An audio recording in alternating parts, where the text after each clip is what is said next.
Hi everyone, welcome to our introduction to our little series on Mark's Gospel. What we're hoping to do over the coming weeks is to read a chapter of this Gospel each day, Monday to Friday, and we'll release a little video each day that will highlight some of the things that we see in each chapter and perhaps pause and look in slightly more detail at one or two of the incidents that chapter describes. So why are we doing this? Well, I hope that this will be useful to a number of different people in a number of different ways. Some of us, for example, have been Christians for years, and I hope we'd be really encouraged as we return to look at these basic and fundamental stories about Jesus, as we remind ourselves that at the heart of the Christian faith is Jesus Christ. And it's our hope and expectation that as we spend time considering him, we will find ourselves drawn to him more and more. Secondly, I hope this will be useful to us in terms of our witness. It should be the easiest thing in the world for us to share these videos on our social media feeds or to highlight them to friends or to family. And perhaps we will find that we're able to ring someone and say, look, our church is going through Mark's Gospel this month. Would you like to do that with me? Because I'm hoping it's going to answer some of my questions. It might answer some of yours as well.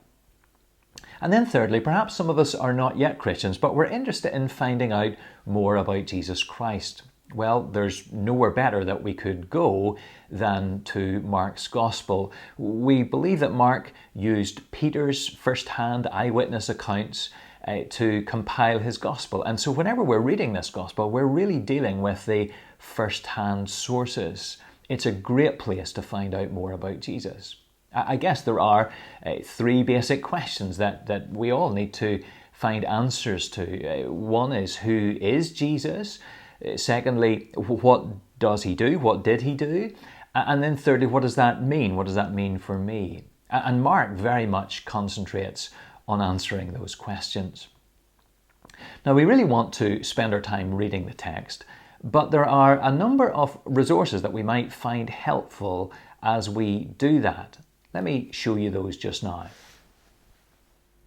So the first resource is this website, Bible Gateway. Bible Gateway allows us to look up any passage in the Bible in a whole host of different languages and translations. You can see here we've selected New International Version UK. And what this allows us to do is not only to read various passages, but also to have them read to us, to listen to them. You click this little speaker icon and here the NIV UK, and there are other options, but the NIV is read by David Suchet. And you'll find that very helpful to listen to, I'm sure.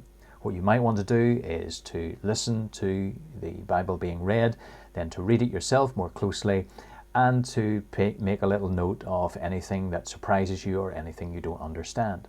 Bible Gateway, very helpful resource. The second resource is the Bible Project video that is an overview of Mark's Gospel. Here it's hosted on YouTube. It's a 9-minute video overview that really helpfully marks out what Mark is doing, and it will help you therefore as you read it. It's certainly worth a watch. The third resource is from the folks at the Gospel Coalition, and specifically one of their courses written by Dane Ortland. It is a deeper dive on Mark's Gospel and gives us lots of information about the Gospel, asks us lots of questions as well, which would really, really help us think. It's probably not for those who are reading Mark's Gospel for the first time, but if you're a little bit more familiar with it and you want to go a little bit deeper, this is a great place to go to. Hopefully those resources will be helpful to you. Whatever we do, we want to spend our time reading the text of Mark's Gospel. But if we do that, asking, what does this tell me about Jesus?